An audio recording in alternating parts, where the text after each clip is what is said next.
आज दोनों मसलों का जिक्र ब्रेक पे जाने से पहले किया था। एक पवन खेड़ा को लेकर और जिस पर बखेड़ा हो गया, और एक लोक गायिका नेहा सिंह राठौर के गीत को लेकर जो यूपी में काबा 2 को लेकर हुआ है। यूट्यूब पर आप इस गाने को देख सकते हैं और ऐसे ही कई गाने जो हैं वो उन्होंने हर राज्य को लेकर गाए हैं। जहां जहां पर जो जो घटनाएं हुई उसको लेकर एक व्यंग जो है वो उन्होंने रचा है। तो दोनों ही मसले को जब आप देखते हैं तो अभिव्यक्ति की आवाज का यहां पर जिक्र आ जाता है। एक व्यंग के तौर पर पहला मामला जिस पर यूपी सरकार को घेरा गया, तो दूसरे मामले में स्लिप ऑफ टंग। हालांकि आप दोनों ही मामलों पर क्या सोचते हैं हमें बताइएगा जरूर कि क्या पीएम मोदी के अपमान का आरोप लगाया गया है तो जो पवन खेड़ा ने उस दौरान कहा कि आप उनकी गिरफ्तारी को बोलने की आजादी से जोड़ेंगे या नहीं, ये एक सवाल है। तो स्वतंत्र पत्रकारिता को मजबूत करने की यहां पर जरूरत है, जो कि हर बार हमारी अपील रहती है आपसे, और उसे मजबूत करने के लिए आप हमें कॉल कर सकते हैं शो के दौरान कभी भी और अपनी बेबाक राय रख सकते हैं। तो चलिए अब चर्चा की शुरुआत करेंगे, ज्यादा वक्त जाया नहीं करेंगे हम।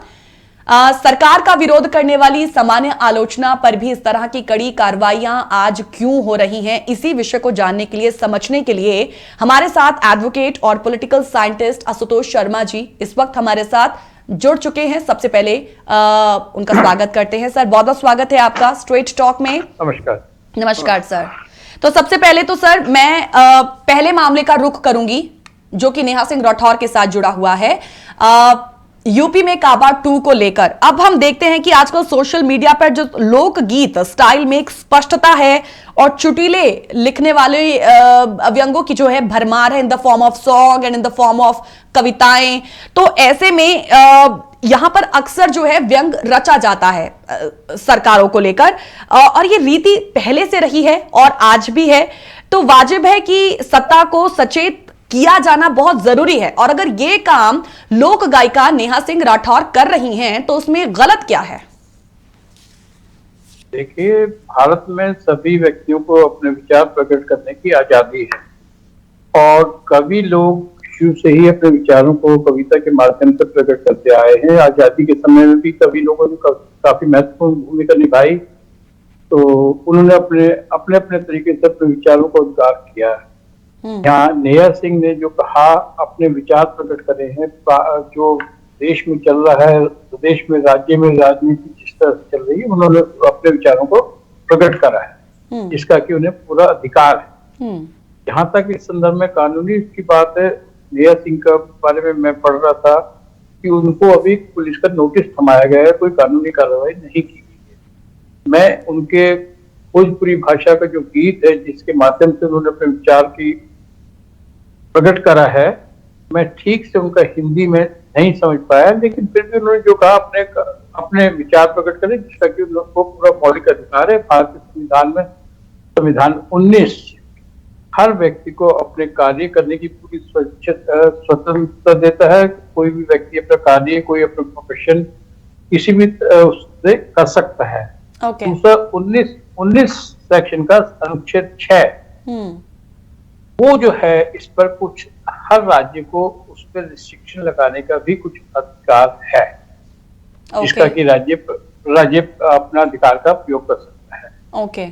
तो यह एक युवा महिला है, वो अपने विचारों को प्रकट कर रही है, अपने विचारों को जिस माध्यम से प्रकट कर रही है, जिस भाषा शैली का प्रयोग कर रही है, उनको पूर्ण रूप से अधिकार है और वहां तक वो अपना ठीक है। और जैसा कि मैंने अभी पढ़ा थोड़ी देर पहले, केवल मात्र उनको पुलिस का नोटिस दिया गया है और उनके इंटरव्यू को मैं सुन रहा था, उन्होंने कहा कि मैं आगे भी ऐसा करती रहूंगी, कोई फर्क नहीं पड़ता।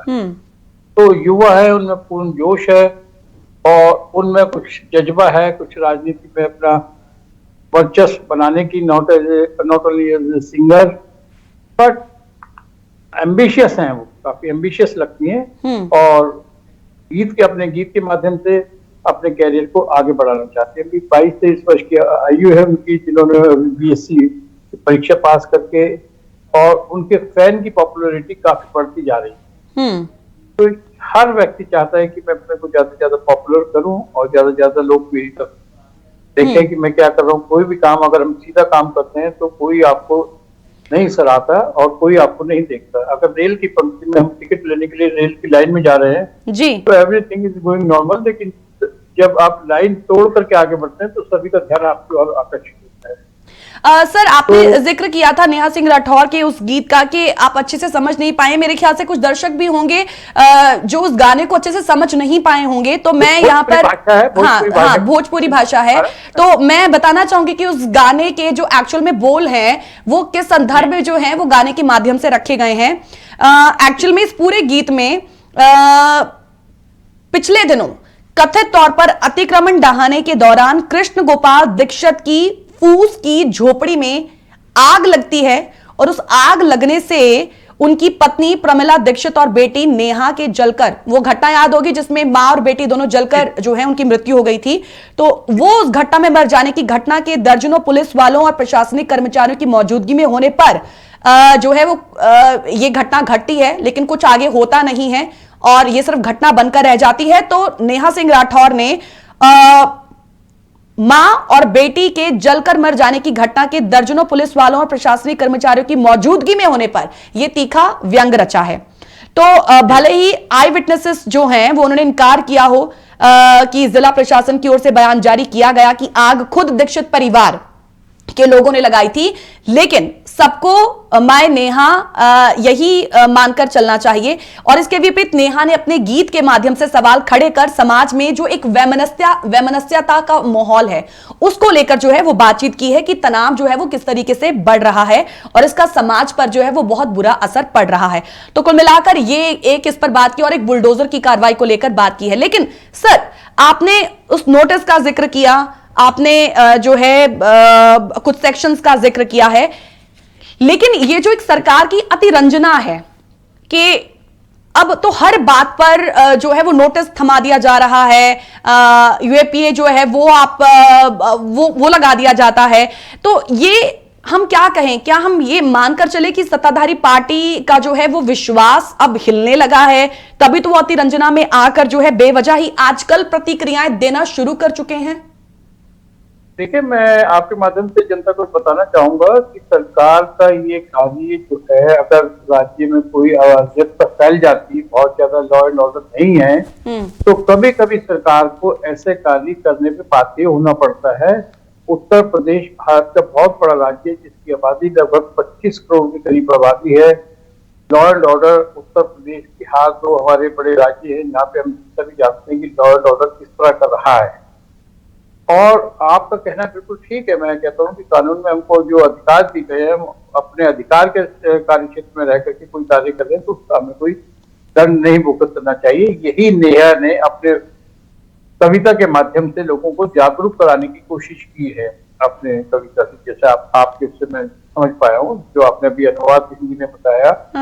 एक में आग लग जाती है, उसमें पति जल करके मर जाते हैं जी। और पुलिस एक केवल दर्शक के रूप में उसको देखती रहती है, उसको कोई कार्रवाई नहीं करती। ये कार्य बड़ा निंदनीय है जी। जहाँ तक पुलिस की जो कार्रवाई है उस पर इमीडिएट सख्त एक्शन होना चाहिए, पुलिस नहीं करी तो ये नोटिस थमाना सर सही था या गलत? देखिए, नोटिस की मैं भाषा को नहीं समझ पाया, उन्होंने क्या नोटिस में लिखा है। अगर मैं उसको पढ़ पाऊँ, समझ पाऊँ तो उसके बारे में मैं आगे टिप्पणी करूंगा।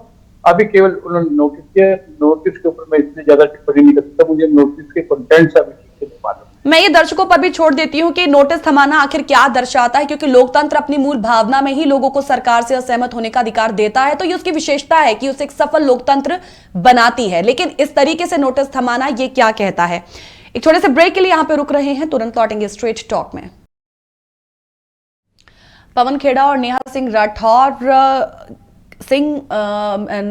के मामले में जो कुछ हुआ है उससे क्या सबक मिलता है, वो क्या दर्शाता है, आज इसी पर हम चर्चा कर रहे हैं। और ब्रेक में जाने से पहले हम लगातार लोक गायिका नेहा सिंह राठौर का जिक्र कर रहे थे। तो देखा जाए तो व्यंग की परंपरा अत्यंत समृद्ध रही है हमारे देश में। जब आप कबीर के चुभते व्यंगों को देखते हैं तो वो सभी दशा दिशाओं का उन्होंने विसंगतियां हों, धार्मिक जो आडंबर हों, जो रूढ़िगत मान्यताएं हों, उन सब पर वो गहरा प्रहार करते थे। पता नहीं है विनाश काले विपरीत बुद्धि कहना सटीक होगा यूपी पुलिस के लिए या फिर सरकार के लिए नहीं कि उन्होंने नेहा सिंह राठौर को एक नोटिस थमा दिया, तो किसके कहने पर बरनी के छत्ते में हाथ जो डाल दिया है। यूपी ही था जहां पर तमाम विरोधों के बावजूद शोषण का दस्तावेज, बकरी सरीखे अत्यंत ही तीखे राजनीतिक व्यंग्यों के नाटकों का मंचन होता रहा है। तो आज जब यह हुआ है तो क्यों नोटिस थमाया गया है। कॉलर इस वक्त हमारे साथ जुड़े हुए हैं। नमस्कार सर, बहुत बहुत स्वागत है आपका स्ट्रेट टॉक में। धन्यवाद कीजिए। देखिए, आपने दो सिनेरियोस आज यहाँ पे विषय में रखे हैं। एक है नेहा राठौर का और दूसरा प्रधानमंत्री जी का। पहले तो मैं नेहा जी के बारे में कहूंगा। देखिए, वो एक लोक कलाकार हैं। आज से 50 साल पहले भारत में यूपी में काका हाथरसी हुआ करते थे। काका हाथरसी बड़े बेबाक होके, बड़े खुल के, ऐसे बढ़िया नाम ले लेके, लोगों के नाम ले लेके बढ़िया कविता पढ़ा करते थे। और खास तौर पे काका हाथरसी की जो कविताएं थी वो आती भी आजकल के ही मौसम में थी, क्योंकि ये होली का मौसम है। यूपी में होली के समय पे लोग एक बहुत ही खुशनुमा मूड में होते हैं, और ऐसे मौके पे ये जो कलाकार लोग होते हैं, ये लोग बड़े ही खुल के अपने विचारों को जो है वो आगे लोगों के सामने पेश करते हैं। तो मैं इन शॉर्ट से कहूंगा कि नेहा सिंह राठौर ने जो बात कही, वो उन्होंने जिस हालात में वो रह रही हैं, उन्होंने उसके बारे में एक हंसी में बात कही। काबा बा का मतलब ये भी क्या हुआ। हाँ जी, तो ये वो काबा कोई वो सऊदी अरेबिया वाला काबा नहीं है, ये काबा क्या हुआ। तो वो उन्होंने जो हर रोज अखबार में पढ़ते हैं, उन्होंने अखबार की ही जो लाइनें हैं, जो हेडलाइंस हैं, उन्होंने सबके सामने पेश कर दी और बड़ी सादगी से की। और देखेगी जी, आपने जो थोड़ी देर पहले हमें वो वीडियो दिखाई, और प्रोफेसर साहब शर्मा साहब भी इस बात से मेरे ख्याल सहमत होंगे कि वो बच्ची ने बैठ के बड़े अदब से वो कविता गाई है। उसने कोई तालियां नहीं बजाई, उसने कोई ऐसी चीज नहीं दिखाई कि जिससे कि बुजुर्ग लोग जो है भड़क जाएं कि भी एक तो हमारे ऊपर तुमने व्यंज कसा और ऊपर से तुम आगे नाच रही थी। तो उन्होंने अपनी शालीनता और अपनी जो क्रिएटिविटी है उसका उन्होंने पूरा सबूत दिया। तो उनको जो नोटिस देना था सरकार की तरफ से, मैं समझता हूँ नाजायज है। हाँ, वार्निंग दे देना जरूरी था। उसके लिए गीत जी, हमारे वक्त में, मैं भी जब भारत में था, परमात्मा की कृपा से भारत ने बहुत कुछ दिया मुझे। उस समय भी अगर किसी को वार्निंग देनी होती थी ना, तो डिप्टी कमिश्नर के ऑफिस में बुला लिया जाता था। तो वहां IAS ऑफिसर या उनका ADC जो था, वो वार्निंग दे देता था, भी आपने इस तरह से बात की है। तो वो एक बॉर्डर लाइन सिचुएशन है, वो इधर भी ठीक भी है, नहीं भी, तो आप इससे बचो। ये बॉर्डर लाइन सिचुएशन है। लेकिन आज के केस में आखिरी बात, नेहा जी ने जो किया वो एक उनकी आर्टिस्टिक क्रिएटिविटी थी, और वो जो उन्होंने कही पे एक बड़े सादगे ढंग से की। लेकिन दूसरी तरफ नेहा गीत जी, वो जो है अपने प्रधानमंत्री जी के बारे में, आज भी भारत में और सारी दुनिया में पत्रकारिता का एक असूल है। सारी दुनिया में पत्रकारिता का असूल है, don't touch the family members of any authority. प्रधानमंत्री है या कोई कलाकार है, जो भी व्यक्ति कैमरे के सामने है उसके परिवार तक आपने बिल्कुल नहीं जाना। लेकिन पवन खेड़ा ने एक तो वो गलती की कि जानबूझ के उसने उनके प्रधानमंत्री जी के पिताजी के बारे में कहा, और दूसरी बात की जी, बिल्कुल उन्होंने मर्यादा लांघी है। यहाँ पे ये अमर्यादित बात थी कि पिताजी उनके स्वर्गीय है। स्वर्गीय एक विश्वास पत्र एक सम्मानीय व्यक्ति के ऊपर आप किसी किस्म का भी इस तरह नहीं वो जो व्यंग कर सकते। या तो होते वो कोई राजा होते तो फिर तो ठीक था, भी राजा की आपने किसी नीति के ऊपर व्यंग किया था। ये तो एक साधारण चाय बेचने वाले गुजरात के गांव के पिताजी थे, उनके नाम से व्यंग करना बहुत गलत था। ये उन्होंने मर्यादा लांघी है, उसके लिए वो जो है बाकायदा सजा के हकदार हैं। तो जी ये जो किस्सा है इसका पवन खेड़ा का, उसके ऊपर कांग्रेस सरकार को भी देखना चाहिए कि इस तरह के अमर्यादित जो हरकतें हैं वो उनकी पार्टी से कोई ना करे। धन्यवाद नेहा जी, भारत माता की जय हो। और शर्मा जी आपको भी मेरा प्रणाम। Thank you sir, thank you so much अपने विचार हमारे साथ साझा करने के लिए। पवन खेड़ा का हम जिक्र यहां पर करेंगे, आशुतोष शर्मा जी, लेकिन जो टिप्पणी की गई है वो गलत की गई।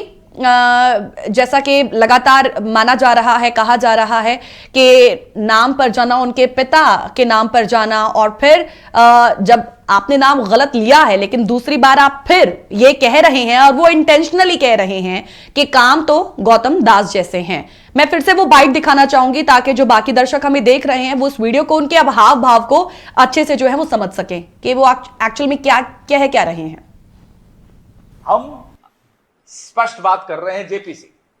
हम कह रहे हैं संसद में आप चर्चा से क्यों भागते हो। हम कह रहे हैं जेपीसी की मांग से आप क्यों डरते हो। जब नरसिम्हा राव जी जेपीसी बना सकते थे, जब अटल बिहारी वाजपेयी जी जेपीसी बैठा सकते थे, तो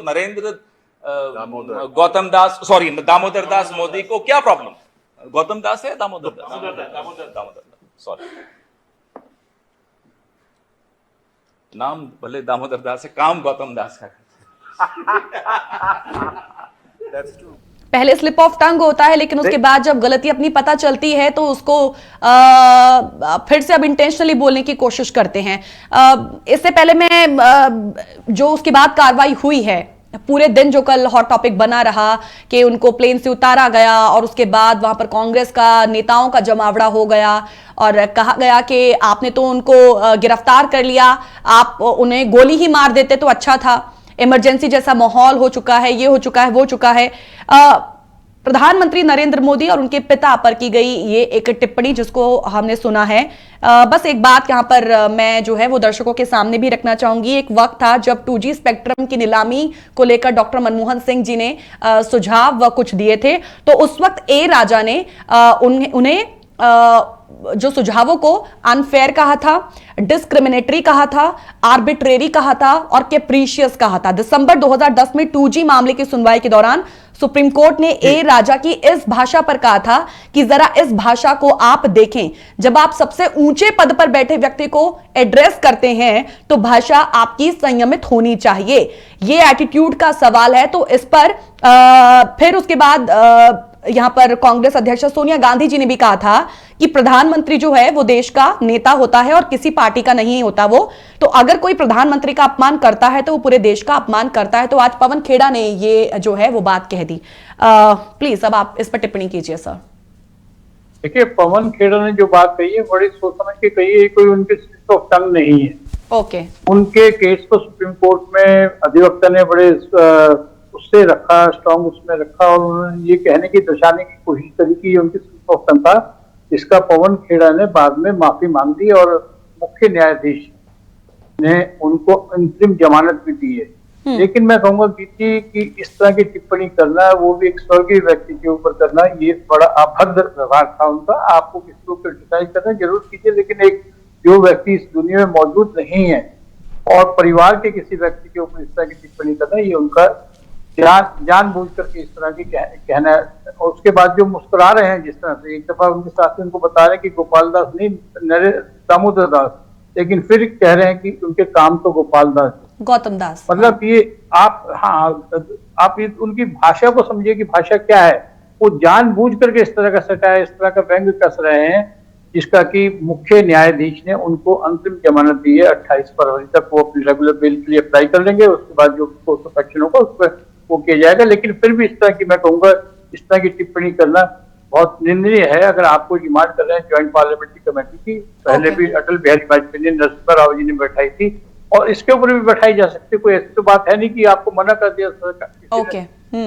मना तो नहीं करे, लेकिन आप इस तरह का किसी के ऊपर टिप्पणी करना वो निंदनीय है। हाँ।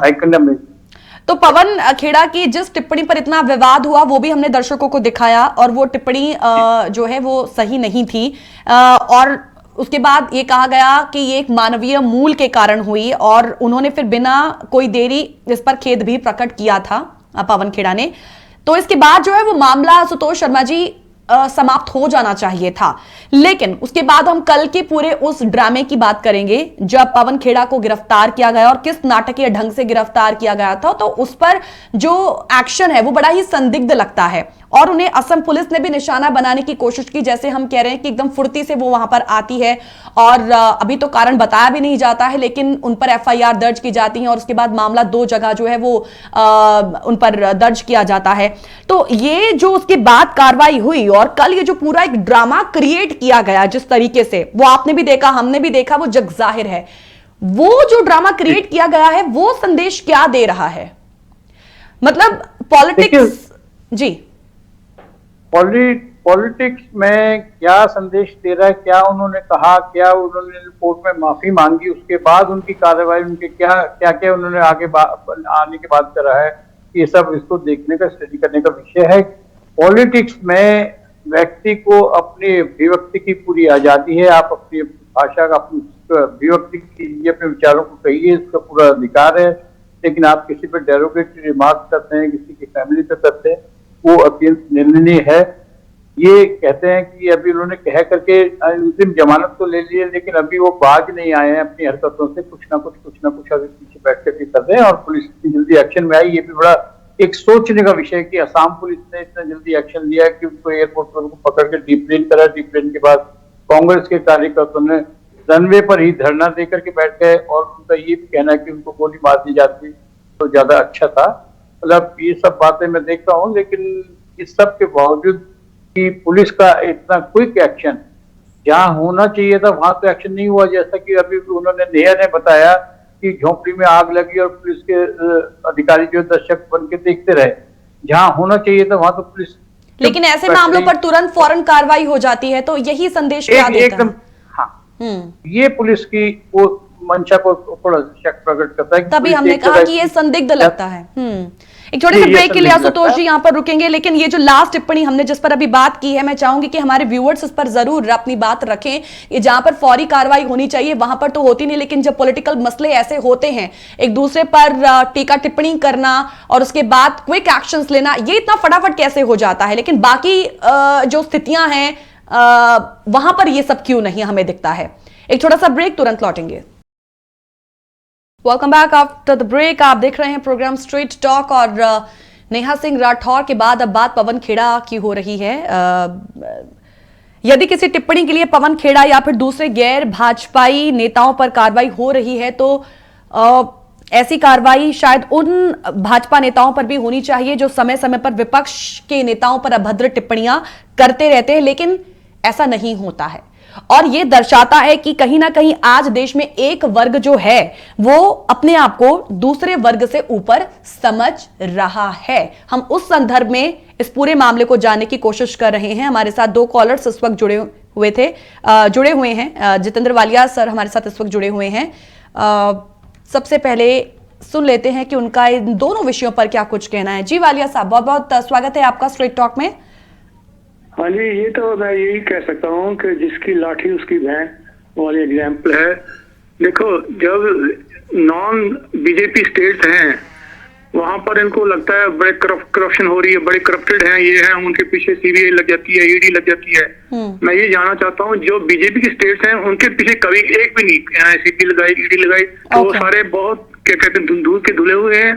और दूसरी बात ये कहना चाहता हूँ कि ये अगर उनमें कोई, जैसे दिल्ली में अभी देख लो क्या हो रहा है, मेयर के लिए कितने परेशान हो रही, इतने मतलब इनको ये डेमोक्रेसी नहीं हुई, ये तो बिल्कुल डिक्टेटरशिप हो रही। ठीक है, अगर उसने गलत लफ्ज बोले हैं, उसने माफी मांगी है तो चलो चाहिए, उसको बोलना नहीं चाहिए था कि प्राइम मिनिस्टर सबसे बड़ी होती है कंट्री में। पर लेकिन उसके अलावा जैसे आपने बोला है और भी वो लोग भी बोलते हैं तो ये लोग सुन लेते हैं, तो इसका मतलब जिसका राज है वो जो मर्जी एक्शन लेना चाहे ले सकता है। जब बाकी सब कुछ देखो, दूसरे जो एमएलए थे जो कांग्रेस के थे, जहाँ दूसरी पार्टी के थे, वो ज्वाइन बीजेपी करके, क्योंकि अगर बीजेपी ज्वाइन ना करते तो उनके पीछे भी ईडी या सीबीआई लगा ली। जी, ये चल रहा है। Thank you sir, thank you so much. जी बिल्कुल, सिनेरियो यही बना हुआ है आशुतोष शर्मा जी। यहाँ पर उन्होंने एमसीडी जो इलेक्शंस हुए हैं वहां पर भी पिछले 2 दिनों से जो माहौल बना हुआ है उसका भी जिक्र उन्होंने कर दिया, मैं उस पर भी आने वाली थी। लेकिन अभी ये जो कहा कि एक वर्ग जो है वो आज दूसरे वर्ग से अपने आप को स्वयं बड़ा समझ रहा है, पवन खेड़ा के मामले में जो कार्रवाई हुई है वो तो फिर यही दर्शाती है। जी, हमारे भारत की राजनीति का ये शुरू से ही ऐसा ट्रेंड चला आ रहा है। अगर हम कांग्रेस पार्टी के समय को भी देखें कि उन्होंने इमरजेंसी लगा के लोगों के मौलिक अधिकार का किस तरह से हनन किया था। हम पास्ट में भी देखते आए हैं कि पार्टी जो भी सत्ता दल है दूसरी सत्ता को किसी भी तरह से काबू में करने की कोशिश करता है। तो जो हो रहा है सभी हम और आप लोग देखें, बैठ कर देख रहे हैं, मूक दर्शक के रूप में नहीं देख सकते। और विचार की अभिव्यक्ति हमारा मौलिक अधिकार है और लोग जिसका प्रयोग कर भी रहे हैं, जैसा कि अभी हमने नेहा के मामले में देखा। और खेड़ा जी की जो आपत्तिजनक टिप्पणी थी उस पर उन्होंने माफी मांगी, जिसके सुप्रीम कोर्ट ने संज्ञान लेते हुए उनको अंतरिम जमानत। संदिग्ध वही एक्शन बना हुआ है कि क्यों ऐसा एक्शन। एक और कॉलर को सुन लेते हैं आशुतोष जी के ऊपर मैं कहूंगा कि जी एक कॉलर इस वक्त हमारे साथ जुड़े हुए हैं, आशुतोष शर्मा जी। जी जयदेव जी, बहुत बहुत स्वागत है आपका स्ट्रेट टॉक में। ऑन एयर है इस वक्त आप मेरे साथ, कहिए अपनी बात। नमस्कार गी जी। नमस्कार सर। हाँ, तो मैं यही बात कहने वाला था कि जो ये सिलेक्टिव प्रोपेगेंडा हो रहा है कि ये बात तो ठीक है, बिल्कुल सबने कहा है कि ऐसे तंज नहीं कसने चाहिए। अगर ऐसे तंज ना कसते तो अच्छा रहता है, किसी और तरह से अपनी बात रखते।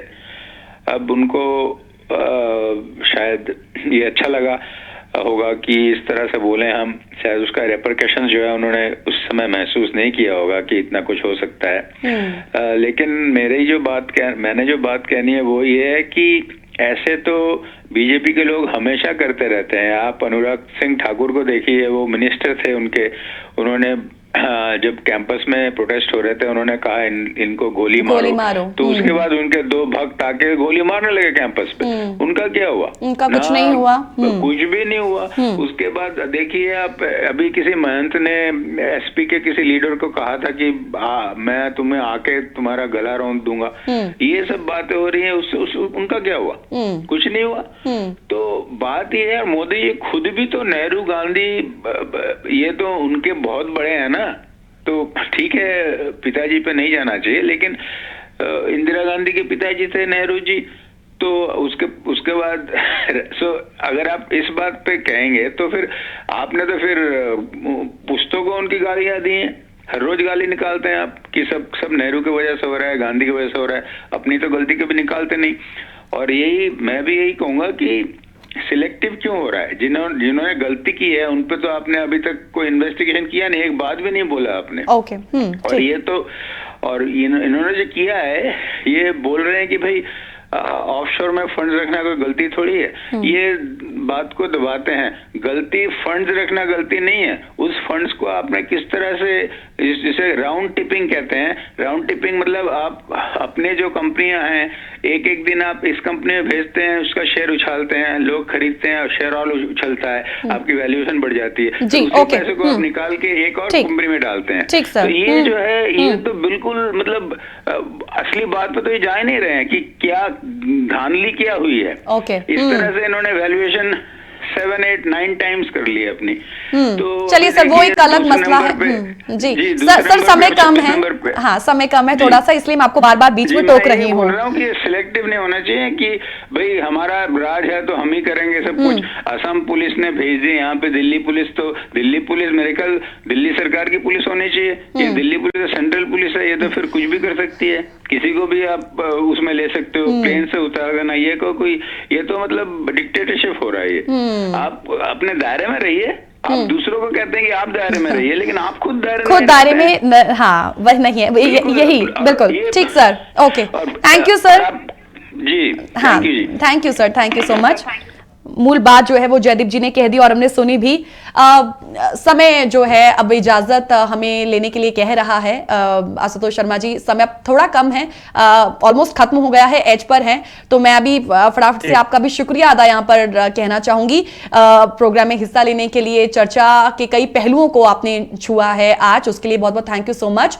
लेकिन हम यही कहेंगे लोकतंत्र सबसे बड़ा होता है किसी भी देश का, इसकी जो मूल भावना होती है ना, उसमें ही लोगों को सरकार से असहमत होने का ये पूरा अधिकार देता है और उसकी ये विशेषता ही उसे एक सफल लोकतंत्र बनाती है। लेकिन जिस तरीके से आज इन मामलों पर प्राथमिकी दर्ज कर उन्हें नोटिस थमाया गया, गिरफ्तार किया गया जिस नाटकीय ढंग से, यह दर्शाता है कि सरकार भी कहीं ना कहीं अपने विरुद्ध किसी की आलोचना सुनने को तैयार नहीं है।